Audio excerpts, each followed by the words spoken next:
결혼 5주년 기념일, 모처럼 서울의 밤하늘은 맑게 개어 있었지만 나는 주방의 기름 연기 속에서 숨이 막혀 죽을 것만 같았다.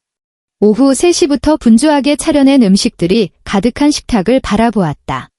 4시간 동안 푹 고아낸 소갈비찜, 박지훈이 제일 좋아하는 잡채, 그리고 특별히 끓인 미역국까지. 이 모든 음식은 한때 그가 역시 우리 유나 손맛이 최고야 라고 칭찬하던 것들이었다. 하지만 지금 음식은 한 번 다시 데웠고 벽시계는 무정하게 밤 11시를 향해 달려가고 있었다. 마침내 현관 도어록에서 삐삐삐 소리가 울렸다. 문이 열리자 진한 술 냄새와 낯선 여자의 향수 냄새가 뒤섞여 찬물처럼 끼얹어지며 내 마음속 마지막 불씨마저 꺼뜨렸다. 박지훈이 비틀거리며 들어왔다. 넥타이는 삐뚤어져 있었고 정장 재킷은 팔에 대충 걸치고 있었다. 그는 식탁은 쳐다보지도 않은 채 곧장 소파로 가 털썩 몸을 던졌다. 지훈 씨, 왔어요. 당신 좋아하는 음식들 해놨는데 좀 먹을래요? 내 말이 채 끝나기도 전에 그가 짜증스럽게 말을 잘랐다. 귀찮게 하지 마. 피곤해 죽겠으니까. 그는 눈을 감고 미간을 잔뜩 찌푸렸다. 내 말을 한마디라도 더 듣는 게 고문이라는 듯이. 나는 말없이 그의 정장 재킷을 받아 걸려고 했다. 5년 동안 매일같이 반복해온 일이다. 나는 마치 프로그램이 설정된 로봇처럼 이 집의 모든 사람을 시중 들었다. 기꺼이, 그리고 지칠 대로 지쳐서. 바로 그때 시동생 박지성의 방문이 열렸다. 그는 하품을 하며 걸어 나오다 소파에 널브러진 형을 보고는 식탁 위 음식들을 힐끗 쳐다보더니 비웃음 섞인 미소를 지었다. 형수님, 또 혼자 기다리셨어요?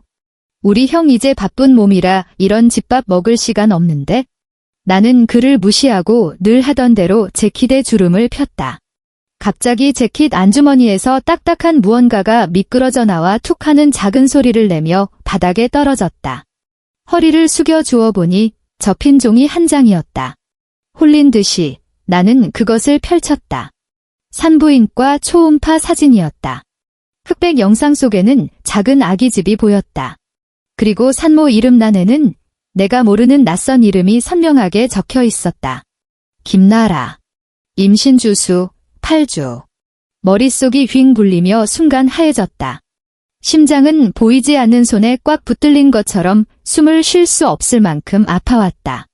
나는 그 얇은 종이 한 장을 들고 서 있었다. 천근만근의 무게가 나를 짓눌러 금방이라도 쓰러질 것 같았다. 바로 그때 내 핸드폰이 조용히 한번 진동했다. 한 달 전 고용한 사립탐정에게서 온 메시지였다. 메시지에는 사진 몇 장과 한 줄의 문장이 전부였다. 서 여사님, 목표 인물 금일 오후 3시, 강남구 마리아 산부인과에서 김나라 씨와 함께 산부인과 검진. 두 사람 행동 매우 친밀함. 사진 속 박지훈은 그 김나라라는 여자를 조심스럽게 부축하고 있었다. 그의 얼굴에는 내가 한 번도 본 적 없는 다정함과 기대감이 가득했다. 그는 그녀의 배에 가만히 손을 얹고 있었다. 그 미소는 눈이 부실 만큼 찬란했다. 한때 저 미소는 오직 나만의 것이었는데. 유나야, 유나야. 너 뭘 그렇게 멍하니 서 있어? 시어머니의 목소리가 방에서 들려왔다. 그녀 역시 방에서 나와 소파에 널브러진 박지훈을 보더니 곧장 안쓰럽다는 듯 다가가 담요를 덮어주며 나를 타박하기 시작했다. 넌 대체 어떻게 된 애가? 지훈이가 술 취한 거 뻔히 보면서 꿀물 한 잔 타올 생각도 안 하니? 갈수록 사람 챙길 줄을 모르네. 그녀는 말을 마치고 식탁으로 걸어가 젓가락으로 갈비찜을 한 점 맛보더니 입맛을 다셨다. 우리 지성이 말이야. 오늘 또 회사 높은 분한테 콕 집어서 칭찬받았대. 마케팅부에서 제일 가능성 있는 신입이라 다음 분기에는 바로 팀장으로 승진할 수 있다더라. 에휴, 역시 남자는 능력이 최고야. 그녀는 말하며 젓가락 끝으로 내게 김치 한 조각을 던지듯 놓아주었다. 그 태도는 마치 적선하는 것 같았다. 유나야, 넌 정말 내 시동생한테 좀 배워야 해. 회사에 몇 년을 다녀도 아직 말단 사원이고 발전하려는 의지가 없어. 여자는 말이야, 아들을 낳든가 남편 뒷바라지를 잘하든가 해야지. 너처럼 어중간해서야 우리 지훈이가 밖에서 스트레스가 얼마나 크겠니. 박지성이 득의양양하게 거들었다. 엄마, 그렇게까지 말할 건 없잖아요. 형수님도 나름 괜찮죠. 적어도 집안 청소는 깨끗하게 잘 하잖아요. 딱 자격 있는 보모처럼. 자격 있는 보모라는 한마디가 독침처럼 이미 너덜너덜해진 내 심장에 정확히 박혔다. 나는 고개를 숙여 손에 든 초음파 사진을 보고 다시 눈앞에 이 가족들의 얼굴을 쳐다보았다. 술에 취한 남편, 비아냥거리는 시어머니, 거만한 시동생. 그들 모두 내가 바친 모든 것을 당연하게 누리면서도 뼛속까지 나를 무시하고 있었다. 갑자기 모든 게 우스워졌다. 지난 5년간 나는 대체 뭘 위해서 이렇게 살았을까? 서윤아는 이른바 사랑이라는 것에 시집가기 위해 균성 캐피탈의 유일한 상속녀라는 신분을 숨겼다. 평범한 고아라는 배경으로 박지훈의 회사에 들어가 밑바닥부터 시작하며 그와 함께 고생했다. 나는 순수한 감정을 얻을 수 있을 거라 믿었다. 내 헌신이 언젠가는 인정받고 소중히 여겨질 거라 믿었다. 결혼할 때 그는 서울 집값이 너무 비싸서 집안에서 겨우 아파트 계약금만 마련해 줄 수 있다며 미안해하지 말라고 했다. 나는 웃으며 괜찮다고 말한 뒤 몰래 아버지가 증여해 주신 내 결혼 전 재산으로 이 마포의 아파트를 그의 이름으로 전액 현금 구매했다. 등기부등본에는 그의 이름 박지훈 석자가 적혀 있다. 그의 회사 창업 자금이 어려움에 부딪혔을 때 나는 친구에게 빌리는 형식으로 익명으로 5억 원을 투자해 그가 위기를 넘기게 해주었다. 시어머니는 명품 가방을 좋아했고 시동생은 최신 전자제품에 열광했다. 그들이 입을 열 때마다 나는 연말 보너스나 재테크 수익이라는 핑계를 대며 그들의 욕심을 채워주었다. 나는 이것이 사랑이고 가족이라고 생각했다. 지금 와서 보니 이건 그저 나 혼자 감독하고 주연한 모노드라마였고 그들은 내 몸에부터 피를 빠는 기생충에 불과했다. 나는 깊게 숨을 들이쉬고 그 초음파 사진과 핸드폰 속 사진들을 조용히 저장했다. 그리고 고개를 들어 우는 것보다 더 보기 흉한 미소를 지어 보였다. 어머님, 지성씨, 배고프시죠? 어서 앉아서 드세요. 음식 다 식겠어요. 내 평온한 모습이 그들을 조금 의아하게 만든 것 같았다. 시어머니는 의심스러운 눈초리로 나를 쳐다봤지만 이내 자리에 앉아 음식 맛을 트집잡기 시작했다. 시동생은 조금도 거리낌 없이 개걸스럽게 먹어댔다. 나는 젓가락을 들지 않았다. 그저 조용히 그들을 바라보았다. 내가 5년의 청춘과 심혈을 바친 이 가족을. 그날 밤 나는 손님 방에서 잤다. 벽 하나를 사이에 두고 박지훈이 안방에서 통화하는 소리가 희미하게 들려왔다. 목소리는 잔뜩 낮췄지만 자기야, 우리 아기, 착하게 있어 같은 단어들이 바늘처럼 내 귀를 찔렀다. 날이 밝았다. 박지훈이 손님방으로 들어왔다. 숙취로 얼굴은 창백했지만 눈빛은 이상하리만치 맑았다. 아니, 냉혹했다. 우리 이혼하자. 그는 단도직입적으로 일말의 망설임도 없이 말했다. 나는 침대 가장자리에 앉아 그를 바라보았다. 이 장면, 어젯밤 이미 수없이 반복해서 상상했다. 왜? 그는 내 질문이 쓸데없다는 듯 픽 웃었다. 서윤아, 바보처럼 굴지 마. 우리 사이에 사랑이 남아있긴 해. 지난 5년, 고인 물처럼 살았잖아. 내 꼴을 좀 봐. 매일 주방이랑 집안일에 얽매여서 우리 사이엔 벌써 공통된 화제도 없어.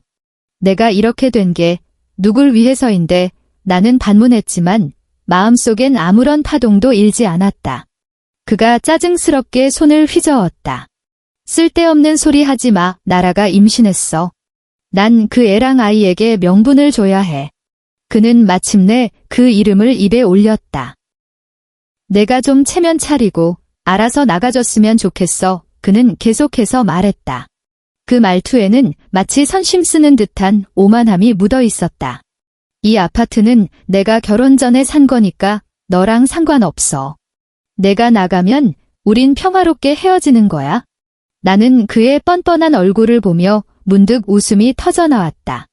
결혼 전에 샀다고? 내 돈으로 자기 이름으로 사놓고 이제 와서 나를 쫓아내는 이유가 되다니. 세상에서 제일 웃기는 농담이었다. 내가 싫다고 하면 나는 눈을 들어 그를 쳐다보았다. 그의 눈빛이 순간 흉흉하게 변했다. 서윤아, 분수도 모르고 까불지 마. 내가 뭐라도 되는 줄 알아? 집안도 배경도 없는 고아 주제에 회사에서 몇 년을 썩어도 말단 사원이잖아. 나 떠나면 너 제대로 된 직장도 못 구하고 월세도 못 낼걸. 내가 주는 돈 받고 조용히 꺼져. 일 더럽게 만들지 말고. 나는 그를 바라보았다. 내가 5년 동안 사랑했던 남자. 지금 그의 얼굴은 그 어느 때보다 선명했고 그 어느 때보다 추악했다. 결국 그의 마음속에서 나는 이렇게 아무짝에도 쓸모없는 폐물이었던 것이다. 좋아. 내가 원했던 게 바로 그의 이 자신감, 이 오만함이었다. 나는 고개를 숙였다. 어깨가 미세하게 떨리기 시작했고 손으로 얼굴을 가린 채 억눌린 심장이 찢어지는 듯한 울음소리를 냈다. 나는 혼신의 힘을 다해 연기했다. 이 기나긴 연극의 마지막 장면을 완벽하게 마무리해야만 했으니까. 그래, 알았어. 나는 손가락 사이로 부서지는 목소리를 쥐어짰다. 박지훈, 당신이 이렇게까지 잔인한 사람일 줄은 몰랐어. 이혼할게. 나 아무것도 필요 없어. 그냥 빨리 끝내줘. 내가 무너지는 모습을 보자 그의 얼굴에 드디어 만족스러운 표정이 떠올랐다. 큰일을 해냈다는 듯한 득의 만만한 표정. 마치 거대한 짐 덩어리를 솔 어버린 것 같았다. 그래야지. 내일 아침 9시 서초구청 앞에서 봐. 그는 그 말을 툭 던지고 일말의 미련도 없이 돌아섰다. 나는 천천히 손을 내렸다. 얼굴에는 눈물 한 방울 없었다. 창가로 걸어가 아래를 내려다보았다. 저기 보이는 하얀색 벤츠 신형은 반년 전 내가 그에게 승진 선물로 사준 것이었다. 박지훈, 그리고 박씨 집안. 너희들의 좋은 시절은 이제 끝났다. 다음 날 아침 9시, 나는 정확히 서초구청 앞에 나타났다. 수수한 회색 원피스를 입고 화장도 하지 않은 채 초췌하고 창백한 얼굴을 하고 있었다. 박지훈은 이미 와 있었다. 그는 깔끔한 정장을 차려입고 머리는 한 올에 흐트러짐 없이 빗어넘긴 채 의기양양해 보였다. 내 초라한 모습과는 극명한 대조를 이루었다. 나를 보자마자 그는 짜증스럽게 재촉했다. 빨리빨리 좀 하자. 나 오늘 바빠. 모든 과정은 믿을 수 없을 만큼 빨랐다. 다툼도 실랑이도 없었다. 직원의 기계적인 질문에 따라 우리는 서명하고 도장을 찍었다. 결혼관계의 종말을 상징하는 그 도장이 찍히는 순간 나는 박지훈의 입꼬리가 감출 수 없는 득의 만만함으로 올라가는 것을 똑똑히 보았다. 그는 아마도 맨몸으로 쫓겨난 전처인 내가 다음 순간 길바닥에 주저앉아 통곡하며 앞날을 막막해 할 거라고 생각했을 것이다. 구청 문을 나서자 햇살이 조금 눈부셨다. 박지훈은 뒤도 한번 돌아보지 않고 길가에 세워진 빨간색 포르쉐로 향했다. 차창이 내려가고 젊고 예쁜 얼굴이 드러났다. 바로 김나라였다. 그녀는 박지훈을 향해 애교 섞인 웃음을 지으며 내게서 도발적인 시선을 스치듯 던졌다. 박지훈이 조수석에 올라타자 포르쉐는 굉음을 내며 순식간에 사라졌다. 나는 그 자리에 서서 차가 시야에서 사라지는 것을 조용히 지켜보았다. 공기 중에는 아직도 그에게서 풍기던 싸구려 성공자의 향기가 남아있는 것 같았다. 5년간의 결혼 생활이 이렇게 마침표를 찍었다. 아니, 마침표가 아니다. 나에게 이것은 복수극의 시작이었다. 나는 핸드폰을 꺼냈다. 화면이 켜지며 내 평온한 얼굴이 비쳤다. 나는 그 가슴 찢어지는 사진들을 들여다보지도 친구에게 전화해 위로를 구하지도 않았다. 나는 침착하게 주소록에서 한 이름을 찾았다. 김이사. 그는 윤성 캐피탈의 인사총괄 이사이자 내 진짜 신분을 아는 몇 안 되는 신복 중 한 명이었다. 전화는 금방 연결되었다. 수화기 너머로 김 이사의 공손한 목소리가 들려왔다. 회장님, 안녕하십니까? 회사에서는 신분을 숨기기 위해 모든 관계자들에게 내 직책을 부르도록 했다. 김 이사, 내 목소리는 가벼웠지만 한 글자 한 글자에 얼음 같은 냉기가 서려 있었다. 즉시 마케팅부의 박지성을 해고하세요. 전화기 저편은 반초 정도 침묵했다. 이 갑작스러운 지시에 조금 놀란 듯 했지만 김 이사는 프로였다. 그는 이유를 묻지 않고 단지 확인했다. 네, 회장님. 사유는 무엇으로 준비할까요? 직무를 이용한 회사 자산 횡령, 영수증 위조, 나는 담담하게 말했다. 그의 업무용 컴퓨터에 있는 모든 파일을 복사해두고 보안팀 시켜서 회사 밖으로 내보내세요. 오늘 안으로 반드시 처리해야 합니다. 인수인계는 필요 없고 그의 업무는 다른 사람들이 나눠서 맡도록 하세요. 알겠습니다. 김 이사의 목소리는 단호했다. 전화를 끊고 나는 다른 번호로 전화를 걸었다. 내 개인 비서였다. 예약해둔 신라호텔 프레지덴셜 스위트 준비해줘요. 30분 뒤에 도착할 거예요. 그리고 변호사팀에 연락해서 박지훈에 대한 혼인중 재산침해 소송 준비하라고 하고 모든 증거자료 즉시 제출하라고 전해요. 네, 서 회장님. 모든 지시를 마치고 나는 택시를 잡아 호텔 이름을 말했다. 나는 집으로 돌아가지 않았다. 거짓과 배신으로 가득 찬 그 집에 단 1초도 더 머물고 싶지 않았다. 이혼을 결심한 그 순간 이미 사람을 시켜 내 모든 개인 물품을 빼내 오라고 했다. 차창 밖으로 서울의 풍경이 빠르게 지나갔다. 내 마음은 전례 없이 평온하고 가벼웠다. 마치 5년 동안 무거운 족쇄를 찬 죄수가 오늘 드디어 스스로 그 족쇄를 부순 것 같았다. 그날 오후 나는 목욕 가운을 입고 신라호텔 최상층 스위트의 전면 창가에 앉아 서울의 절반 이상을 내려다보며 값비싼 샴페인 한 잔을 들고 있었다. 내 핸드폰은 오후 3시부터 죽은 듯이 조용했다. 방해금지 모드로 설정하고 박씨 집안 모든 사람의 번호를 차단했기 때문이다. 하지만 나는 상상할 수 있었다. 지금쯤 박씨 집안이 어떤 난장판을 겪고 있을지를. 아마 박지성은 2명의 건장한 보안 요원에게 양팔을 잡혀 회사 밖으로 모셔질 때 분명 아주 꼴사나웠을 것이다. 그렇게 자존심 강하고 체면을 하늘처럼 여기는 그가 전 직원들이 보는 앞에서 도둑처럼 끌려나갈 때 그는 어떤 표정을 지었을까? 아마 회사 로비에서 드러누워 나는 억울하다. 너희가 뭔데 날 해고하냐. 사장 나오라 그래 라고 소리치며 난동을 부렸을 것이다.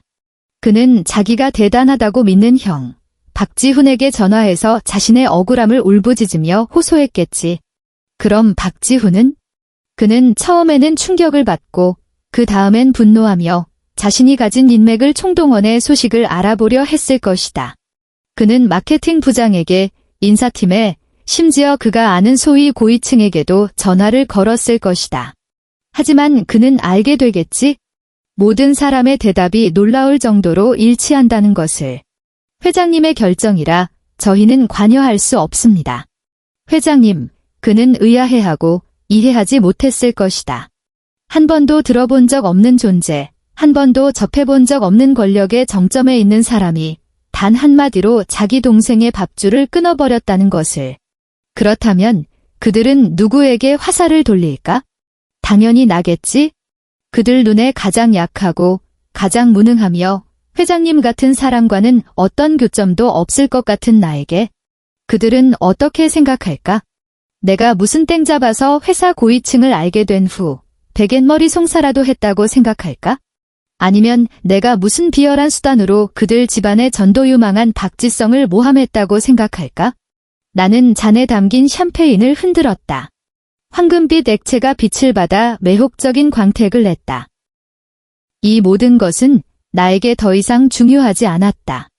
중요한 것은 게임은 시작되었고 내가 바로 그 게임의 룰을 정하는 사람이라는 사실이다. 저녁에는 최고급 프렌치 코스 요리를 즐기고 전신 아로마 스파를 받았다. 부드럽고 편안한 침대에 누웠을 때 5년 만에 처음으로 진정한 휴식이 무엇인지 느꼈다. 나는 더 이상 늦게 귀가하는 그 남자를 기다릴 필요도, 시어머니의 비아냥을 들을 필요도, 시동생의 늘거림을 참을 필요도 없었다. 나는 마침내 오직 나 자신을 위해 살게 되었다. 그날 밤 나는 유난히 깊고 달게 잤다. 악몽도 중간에 깨는 일도 없었다. 다음 날 아침 창밖에 눈부신 햇살에 잠에서 깼을 때 나는 기지개를 켜며 온몸의 뼈마디가 풀리는 것을 느꼈다. 핸드폰을 들어 방해금지 모드를 해제했다. 다음 순간 내 핸드폰은 미친 듯이 진동하고 울리기 시작했다. 화면에는 수많은 알림과 부재중 전화가 홍수처럼 밀려들었다. 89통의 부재중 전화, 258개의 읽지 않은 메시지, 모두 한 사람에게서 온 것이었다. 나의 전 시어머니. 나는 메시지를 열어 빠르게 훑어보았다. 그 내용은 실로 놀라운 안면몰수 쇼나 다름없었다. 처음 수십 개는 격분한 질문과 저주였다. 서윤아, 이 독한 년. 우리 지성이한테 무슨 짓을 한 거야?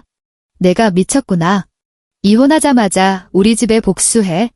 내가 말하는데 지훈이가 너 가만 안 둘 거야. 이 재수 없는 년, 우리 집에서 꺼졌으면 됐지 사람까지 해쳐. 너 나한테 딱 걸렸어. 나는 그녀가 집에서 발을 동동 구르며 허공에 대고 욕설을 퍼붓는 모습을 상상할 수 있었다. 중간에 수십 개는 말투가 당황한 기색으로 변해 있었다. 유나야, 지훈이가 이 일이 너랑 관련 있을지도 모른다는데? 너 혹시 회사에 아는 사람 있니? 제발 가서 사정 좀 해줘. 지성이가 이 직장 잃으면 안 돼. 우리 집이 걔만 바라보고 있는데? 내가 사장님한테 가서 오해라고 좀 설명해줘. 내가 지훈이랑 5년을 살았는데 공은 없어도 정은 있잖아. 이렇게까지 매정하게 굴면 안 되지. 전화 좀 받아봐. 여기까지 보고 나는 웃음이 터져나왔다. 사정, 오해. 그녀는 아직도 내가 자기 마음대로 주무를 수 있는 말랑한 감인 줄 아는 모양이었다. 그리고 마지막 수백 개의 메시지는 완전히 저자세로 애원하는 내용이었다. 유나야, 엄마가 예전에 너한테 좀 못되게 군 거 알아. 마음에 담아두지 마. 엄마가 사과할게. 응? 내가 너한테 빌게. 유나야. 지성이 지금 미치기 일보 직전이야. 걔 카드 빚도 엄청나다고. 직장 없어지면 걔 감옥 가게 생겼어. 유나야, 제발 전화 좀 받아. 우리 얘기 좀 하자. 내가 원하는 조건 다 말해. 다 한 가족이었는데 이렇게까지 모질게 굴지 마. 유나야, 내가 잘못했다. 내가 정말 잘못했어. 한 줄 한 줄 비굴함의 극치를 달리고 있었다. 한 가족, 나는 이 세 글자를 보며 실소가 터졌다. 나를 보모처럼 부려먹고 맨몸으로 쫓아낼 때는 우리가 한 가족이라는 생각은 왜 못했을까? 바로 그때 새로운 전화가 걸려왔다. 박지훈이었다. 나는 전화를 받았다. 수화기 너머로 그의 히스테릭한 포효가 들려왔다. 서윤아, 너 대체 무슨 수작을 부린 거야? 지성이한테 무슨 짓을 한 거냐고. 너 미쳤어. 그의 목소리는 분노로 일그러져 믿을 수 없다는 듯 떨렸다.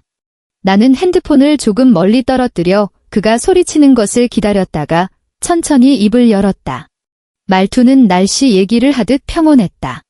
박지훈 씨, 전화 잘못 거신 것 같네요. 우린 어제 이혼했고 당신 동생의 직장 문제는 저와 무관합니다. 너와 무관하다고. 그는 세상에서 가장 큰 농담을 들은 듯 비웃었다. 연기하지 마. 회사 사람들한테 다 물어봤어. 전부 회장님 뜻이라고 하더군. 너 어느 늙은이 침대에 기어 들어가기라도 했어? 그런 더러운 수법으로 나한테 복수하는 거냐고? 더럽다고. 내 입가의 미소가 더욱 차가워졌다. 그의 마음속에서 나는 고작 그런 방법으로만 목적을 달성할 수 있는 존재였나? 박지훈, 나는 한 글자 한 글자 명확하게 말했다. 답을 알고 싶으면 내 어머니 모시고 회사 앞으로 와. 내가 직접 물어볼 기회를 줄 테니까. 말을 마치고 나는 바로 전화를 끊었다. 나는 느긋하게 일어나 씻고 미리 준비해둔 명품 정장으로 갈아입었다. 거울 속의 나는 눈빛은 날카롭고 기품이 넘쳤다. 더 이상 부엌에서 맴돌던 가정주부가 아니었다. 나는 비서에게 전화를 걸었다. 박지훈 씨와 그의 어머니가 30분쯤 후에 회사 로비로 올 겁니다. 억지로 들어오려고 하면 너무 심하게 막지는 마세요. 적당히 소란을 피우고 나면 두 분을 최상층 회장실로 모셔보세요. 네, 서 회장님. 30분 후 나는 넓고 편안한 가죽 의자에 앉아 사무실의 모니터 화면을 통해 로비에서 벌어지는 쇼를 감상했다. 박지훈과 전 시어머니는 예상대로 도착했다. 그들은 엘리베이터로 돌진하려 했지만 2명의 건장한 보안 요원에게 저지당했다. 전 시어머니는 바닥에 주저앉아 허벅지를 치며 통곡하기 시작했다. 세상에 이런 법이 어디 있냐? 우리 모자를 이렇게 기부하다니. 그 서유나라는 여우 같은 년이 우리 집안을 망쳤다. 박지훈은 옆에서 신경질적으로 보안 요원들의 코앞에 손가락질하며 욕설을 퍼붓고 억지로 뚫고 들어가려 했지만 밀려나 비틀거리며 꼴사나운 모습을 보였다. 로비에는 구경꾼 직원들이 가득 모여 그들을 향해 손가락질했다. 나는 화면 속에서 추태를 부리는 2 사람을 보며 테이블 위에 커피를 들어 한 모금 마셨다. 소란을 피워라. 더 크게 피울수록 좋아. 나는 모든 사람이 그들의 진짜 얼굴을 보게 하고 싶었다. 그들이 지쳐서 목소리가 쉴 때쯤 나는 비서에게 말했다. 됐어요. 이제 모시고 올라오세요. 엘리베이터 문이 최상층에서 열렸다. 박지훈과 전 시어머니가 비서의 안내를 받아 한 번도 발을 들여본 적 없는 이 사무실로 들어섰을 때 그들의 얼굴 표정은 정말 볼만했다. 충격, 혼란, 그리고 미지의 영역에 발을 들인 듯한 어색함과 불안감. 이 사무실은 최상층 전체의 3분의 1을 차지하고 있었고 270도 파노라마 창을 통해 강남의 화려한 전경이 한눈에 들어왔다. 인테리어는 묵직한 다크톤이었고 고가의 원목 책상과 그 뒤를 꽉 채운 책장까지 곳곳에서 권위가 느껴졌다. 그들은 평생 이런 곳에 들어올 수 있을 거라고는 상상도 못했을 것이다. 전 시어머니는 울음을 그치고 경외심에 찬 눈으로 주위를 둘러보며 숨도 제대로 쉬지 못했다. 박지훈은 미간을 찌푸린 채 경계와 의심 가득한 눈빛으로 서유나가 왜 자신들을 이곳으로 데려왔는지, 소위 회장님이 대체 누구인지 이해할 수 없다는 표정이었다. 나는 천천히 책상 뒤 가죽 의자에서 일어섰다. 하이힐이 매끄러운 대리석 바닥에 부딪히며 또각, 또각 맑은 소리를 냈다. 나는 책상을 돌아 한 걸음 그들 앞으로 걸어갔다. 박지훈의 동공이 갑자기 수축했다. 그는 나를 뚫어지게 쳐다보았다. 그의 얼굴 표정은 충격에서 황당함으로 그리고 자신이 인정하고 싶지 않은 공포로 변해갔다. 유나, 그는 자신의 눈을 믿을 수 없다는 듯 말했다. 내가 왜 여기에 있어? 회장님은 우리를 왜 여기로 데려온 거야? 전 시어머니도 나를 알아보고는 잠시 멍하니 있다가 이내 분노가 다시 치밀어 올랐다. 그래, 이 나쁜 년. 내가 꾸민 짓인 줄 내가 알았어. 빨리 말해. 우리 지성이한테 무슨 짓을 한 거야? 너희 회장 꼬시기라도 했어? 나는 그녀의 고함을 무시했다.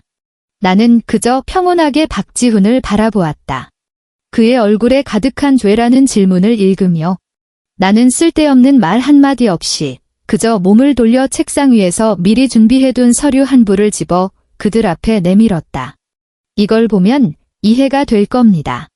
그것은 회사의 지분 구조도였다. 박지훈이 의심스러운 눈초리로 서류를 집어들었고 전 시어머니도 그 옆에 바싹 다가붙었다. 그들의 시선이 서류 맨 위 회장 칸에 닿았을 때 시간은 마치 멈춘 것 같았다. 그 칸에는 선명하게 인쇄된 이름이 있었다. 서유나. 박지훈의 손에서 서류가 촤르륵 소리를 내며 바닥에 떨어졌다. 그의 얼굴에서 순식간에 핏기가 사라지고 종이처럼 하얗게 변했다. 그는 믿을 수 없다는 듯 고개를 들어 눈이 찢어질 것처럼 부릅뜨고 나를 쳐다보았다. 입술은 떨렸지만 한마디도 하지 못했다. 전 시어머니는 더 과장되게 반응했다. 그녀는 눈을 비비고 다시 서류를 주워 확인한 뒤 헛것을 본 게 아니라는 걸 깨닫자 다리에 힘이 풀려 그대로 바닥에 주저앉았다. 이건 불가능해. 절대 이럴 리가 없어. 그녀는 미친 사람처럼 중얼거렸다. 내가 어떻게 회장이야? 너 고아라며? 돈도 백도 없다며? 나는 그들을 내려다보았다. 그들의 세계관이 무너지는 모습을 보며 내 마음속에는 어떤 파동도 일지 않고 그저 모든 것이 제자리를 찾은 듯한 평온함만이 감돌았다. 제 아버지는 윤성캐피탈의 창업주 서동진 회장님이십니다. 나는 담담하게 입을 열었다. 목소리는 크지 않았지만 마치 무거운 망치처럼 그들의 심장을 내리쳤다. 이 회사는 제 아버지가 제 결혼 선물로 주신 겁니다. 시가총액 300억 원짜리 선물이죠. 나는 잠시 말을 멈추고 이미 무너지기 시작한 박지훈의 얼굴을 보며 말을 이었다. 제가 신분을 숨기고 당신과 결혼해서 회사 밑바닥부터 시작한 건 단지 제가 결혼하는 남자가 어떤 사람인지 보고 싶었기 때문입니다. 제 배경과 재산이 없어도 당신이 저라는 사람을 사랑해 줄지 보고 싶었어요. 이제 나는 입꼬리를 비틀어 차가운 미소를 지었다. 똑똑히 봤네요. 나는 똑똑히 보았다. 내가 결혼한 것은 한 남자가 아니라 철두철미한 사기꾼, 눈만 높은 무능력자, 내 몸에부터 피를 빨면서도 비리다고 투덜대는 기생충이었다. 그 순간 박지훈의 온 세상이 무너져 내렸다. 그의 얼굴에서 핏기가 완전히 가시고 눈빛은 극도의 충격, 후회, 그리고 공포로 가득 찼다. 그는 발을 헛디뎌 넘어질 뻔했고 입술을 달싹였지만 아무 소리도 내지 못했다. 300억. 회장님, 서윤아. 이 단어들이 마치 폭탄처럼 그의 머릿속에서 터져 그의 보잘것없는 자존심과 오만을 산산조각 냈다. 아니, 유나야. 그는 마침내 목소리를 되찾았다. 그 목소리는 형편없이 떨리며 애원으로 가득 차 있었다. 이건 진짜가 아니야. 나한테 거짓말하는 거지? 장난치는 거잖아. 맞지? 나는 차갑게 그를 바라보았다. 더 이상의 눈길조차 줄 가치가 없었다. 쿵 소리가 났다. 바로 전까지 나에게 히스테리를 부리던 박지훈이 그대로 내 앞에 무릎을 꿇었다. 그는 무릎으로 기어와 내 바지 자락을 잡으려 했지만 나는 혐오스럽다는 듯 한 걸음 물러나 피했다. 유나야, 내가 잘못했어. 내가 정말 잘못했어. 그는 눈물 콧물을 쏟으며 울부짖었다. 어제 구청 앞에서 보였던 득의 만만한 모습은 온데간데 없었다. 내가 한순간 정신이 나갔었어. 김나라 그 여자한테 홀렸던 거야. 내가 사랑하는 사람은 항상 너였어, 유나야. 날 믿어줘. 제발 이번 한 번만 용서해주면 안 될까? 우리 재결합하자. 당장 가서 재결합하는 거야. 그 여자랑은 깨끗하게 정리할게. 그의 비굴한 모습을 보니 역겨움만 느껴졌다. 나를 사랑한다고? 만약 오늘 내가 이 자리가 아니라 맨몸으로 쫓겨나갈 곳 없는 전처였다면 그는 나를 쳐다보지도 않았을 것이다. 그가 사랑한 것은 결코 내가 아니었다. 나의 가치, 나의 배경, 그리고 내가 그에게 가져다 줄 수 있는 이익이었다. 바닥에 주저앉아 있던 전 시어머니도 마침내 정신을 차렸다. 그녀는 허둥지둥 기어서 내 발치로 다가와 손을 들어 자신의 뺨을 세게 때렸다. 짝 하는 맑고 큰 소리가 울렸다. 유나야, 엄마가 잘못했다. 이 엄마가 사람 볼 줄 몰랐어. 그녀는 울부짖으며 자신을 때리며 말했다. 엄마가 예전에 너한테 너무 박하게 굴었어. 이 엄마가 사람이 아니야. 내가 큰 마음으로 우리를 용서해줘. 지훈이랑 지성이는 우리 박씨 집안의 뿌리야. 제발 걔네들 살 길 좀 열어줘. 그녀는 내 다리를 붙잡고 콧물 눈물을 쏟으며 울었다. 그 모습은 내가 처음에 무너지는 척 연기했을 때와 똑같았지만 그녀의 연기는 공리적이고 위선으로 가득 차 있어 역겨웠다. 나는 발밑에서 통곡하는 두 사람을 보며 웃었다. 비웃음도 득의 만만한 웃음도 아닌 마음속 깊은 곳에서 우러나오는 철저한 냉소였다. 살 길을 열어달라고. 나는 조용히 그 말을 되뇌고는 허리를 숙여 박지훈의 귀에 대고 우리 둘만 들을 수 있는 목소리로 속삭였다. 너를 해고해서 내 동생처럼 쫓아내는 건 너무 가벼운 처벌이지. 나는 몸을 일으켜 다시 냉담한 표정으로 돌아와 아직도 멍하니 서 있는 비서에게 지시했다. 인사부에 통보하세요. 내일부터 마케팅부 박지훈 부장을 경기도 물류창고로 발령내고 상하차 담당 직원으로 보직을 변경하라고. 박지훈이 갑자기 고개를 들었다. 자신의 귀를 믿을 수 없다는 표정이었다. 급여는 서울시 최저시급으로 계산하고 나는 말을 이었다. 한 글자 한 글자가 칼날이 되어 그의 존엄을 난도질했다. 언제 그만둘 수 있냐고? 글쎄, 나한테서 가져간 돈을 다 갚을 때쯤, 유나야. 나한테 이럴 순 없어. 그는 마침내 사태의 심각성을 깨닫고 공포에 질려 소리쳤다. 나는 내 남편이었어. 회사 부장이었다고. 나더러 상하차 직원을 하라고. 전 남편이죠. 박지훈 씨, 나는 정정했다. 당신은 이제 그냥 내 직원일 뿐이에요. 가든가 아니면 꺼지든가. 하지만 충고 하나 하죠. 당신이 꺼져도 당신 빚은 같이 꺼져주지 않을 테니까. 말을 마치고 나는 다른 서류 한 뭉치를 그의 얼굴에 던졌다. 이건 당신이 결혼생활 5년 동안 내 개인 계좌에서 여러 명목으로 빼돌린 자금 명세서예요. 총 1억 3천만 원, 그중 8천만 원은 김나라 씨에게 청담동 아파트를 사주는 데 썼고 2천만 원은 차를 사줬더군요. 박지훈 씨, 이건 부부 공동재산이 아니라 횡령, 절도라고 하는 겁니다. 나는 그의 창백한 얼굴을 보며 최종 심판을 내렸다. 우리 법무팀이 이미 법원에 정식으로 소송을 제기했어요. 나는 당신이 모든 금액을 상환하게 할 뿐만 아니라 막대한 정신적 피해 보상금도 지불하게 할 겁니다. 당신의 상하차 직원 월급으로는 아마 한 100년 정도 갚으면 되겠네요. 박지훈은 완전히 무너졌다. 그는 척추가 뽑힌 개처럼 바닥에 주저앉아 있었다. 내 시선은 다시 통곡하는 전 시어머니에게로 향했다. 그리고 어머님, 나는 미소 지으며 말했다. 제가 선물해드린 에르메스 버킨백을 아주 좋아하셨죠. 만나는 사람마다 아들이 효도했다고 자랑하시던데. 그리고 지성이, 걔가 입고 있는 고급 정장이랑 손목에 찬 롤렉스 시계도 전부 제 돈으로 산 것 같네요. 전 시어머니의 울음소리가 뚝 그쳤다. 그녀는 공포에 질린 눈으로 나를 쳐다보았다. 왜 당신들이 지난 몇 년간 빌린다는 명목으로 저에게서 가져간 모든 물건, 모든 돈, 제가 전부 장부에 기록해뒀습니다. 오후에 사람을 보내서 댁에 있는 제 소유물 전부 하나도 빠짐없이 가져올 겁니다. 협조해 주시길 바랍니다. 안 돼. 그건 가져가면 안 돼. 그건 다 내 거야. 전 시어머니가 비명을 질렀다. 그 가방은 그녀의 목숨과도 같았다. 나는 더 이상 그녀와 말 섞을 가치를 느끼지 못하고 보안 요원들에게 내보내라는 손짓을 했다. 이 두 분, 밖으로 모셔다 드려. 두 사람은 보안 요원들에게 죽은 개처럼 질질 끌려 사무실 밖으로 나갔다. 박지훈의 애원과 전 시어머니의 저주가 엘리베이터 문이 닫히는 순간 완벽하게 차단되었다. 세상이 마침내 조용해졌다. 그 후 며칠 동안 흥미진진한 쇼가 연이어 펼쳐졌다. 박지훈은 결국 물류창고로 갔다.